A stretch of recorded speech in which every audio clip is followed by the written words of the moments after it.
जय गुरुदेव। आज हम लोग सूत्र नंबर 54 और 55 पढ़ने वाले हैं और ये दोनों ही सूत्र हमारे साधन पाद के प्रत्याहार से संबंधित है। तो चलिए शुरू करते हैं। स्व विषय असंप्रयोगे चित्त स्वरूपानुकार इवेन्द्रियाणाम प्रत्याहारः। महर्षि पतंजलि जी कहते हैं कि स्व यानी अपने, विषय यानी पांच जो विषय होते हैं हमारे रूप रस गंध, ये सब जो विषय होते हैं वो असंप्रयोगी। असंप्रयोगी का अर्थ है यहाँ पे संपर्क न रखना, संपर्क न होना, उनके साथ जुड़ाव न होना, उनके साथ कनेक्शन नहीं होना, चित्त के स्वरूप के अनुसार हो जाना, यही क्या है? इंद्रियों का प्रत्याहार है।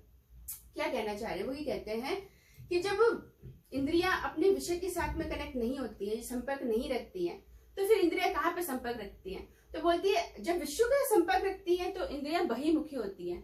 लेकिन हमने इससे पहले प्राणायाम सिद्ध कर लिया। प्राणायाम सिद्ध करने से हमारा मन क्या हो गया? शक्तिशाली हो गया, धारणा करने की शक्ति आ गई। धारणा करने की शक्ति आने की वजह से मन क्या हो गया? एकाग्र हो गया, शक्तिशाली हो गया। अब मन क्या है? धारित करने की शक्ति तभी आती है जब मन चंचल रहित हो जाता है। चंचल रहित हो गया, एकाग्र हो गया, तो अब क्या हो गया? इंद्रियां जो थी वो अंतर्मुखी हो गई। अंतर्मुखी होने की वजह से इंद्रियों को अंतर्मुखी जब किया तो चित्त क्या, इंद्रियां किसके अनुसार हो गई? चित्त के स्वरूप के अनुसार हो गई। तो इंद्रियां बहिर्मुखी होंगी तो बाहर के विषय मिलेंगे तो उसके अनुसार हो जाएगी। और जब इंद्रियां जब अंतर्मुखी हो गई तो अब क्या होगी? वो चित्त के स्वरूप के अनुसार होगी।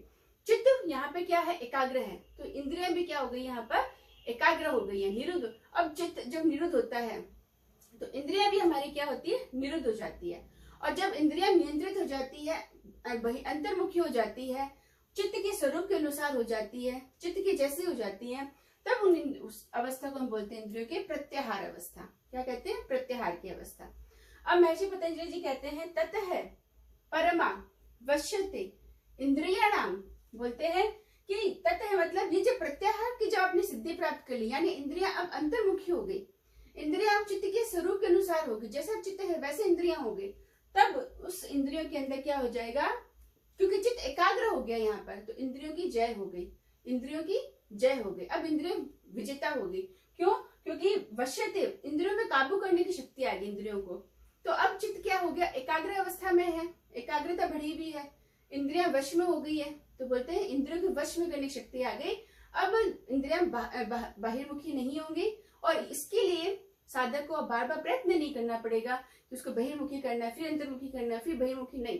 प्रत्याहार हो गया, सिद्ध कर लिया, अंतर्मुखी कर लिया, चित्त के स्वरूप के अनुसार हो गया, तो अब उस इंद्रियों की विजय प्राप्त हो गई। अब इंद्रियों पर विजय प्राप्त हो गई है।